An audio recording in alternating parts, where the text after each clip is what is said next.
မင်္ဂလာပါရှင်ကျမနာမည်ကတော့အီတီတာအောင်ဖြစ်ပါတယ်လက်ရှိကတော့ infection control nurse အနေနဲ့အလုပ်လုပ်နေပါတယ်လက်ရှိတက်နေတဲ့အတန်းလေးကတော့ AI professional class ဖြစ်ပါတယ်ရှင်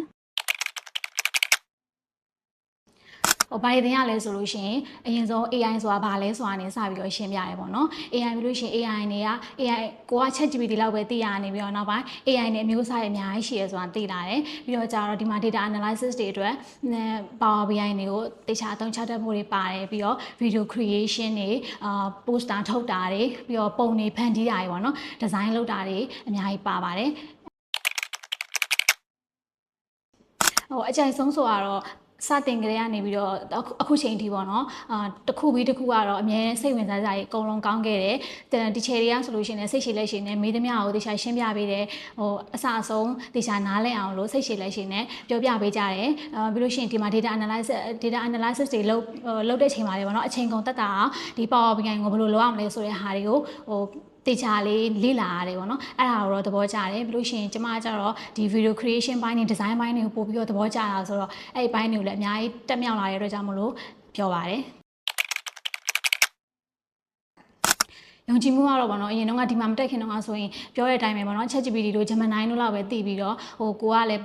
prompt နေလဲတေချာမပေးတတ်တဲ့အခါကျတော့ကိုပြောတဲ့ဟာကအရန်ကြီးလိုချင်တဲ့ result ကိုမရခဲ့ဘူးပေါ့နော်အခုဆိုလို့ရှိရင် prompt နေလဲတေချာပေးတတ်ပြီးဆိုတော့လိုချင်တဲ့ result တွေလည်းတေချာရတယ်ပြီးတော့ကျတော့ safe ဖြစ်အောင်ဘယ်လို AI ကိုဘယ်လို safe ဖြစ်အောင်သုံးရမလဲဆိုတာလည်းသိလာတယ်ပေါ့နော်ဒါပြီးလို့ရှိရင်ကိုလိုချင်တဲ့အချက်တွေကတိတိကျကျတွေရလာတယ်ကိုလိုချင်တဲ့ effect တွေ design တွေဆိုလို့ရှိရင်လည်းပို့ပြီးတော့improve ဖြစ်လာတာကိုတွေ့ရတယ်ပေါ့နော်ပြီးလို့ရှိရင်ကျမကကျတော့ဒီ data ဘိုင်းက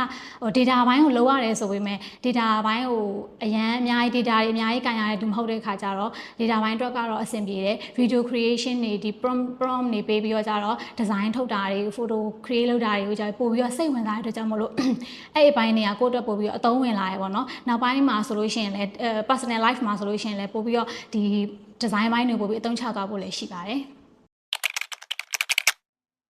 အဲ့တိုင်းပဲပေါ့နော်တနန်းပြီးရဲ့အခါမှာဆိုလို့ရှိရင်ကိုကဒီ personal life မှာဆိုလို့ရှိရင်တော့ design ဘိုင်းတွေ photo တွေ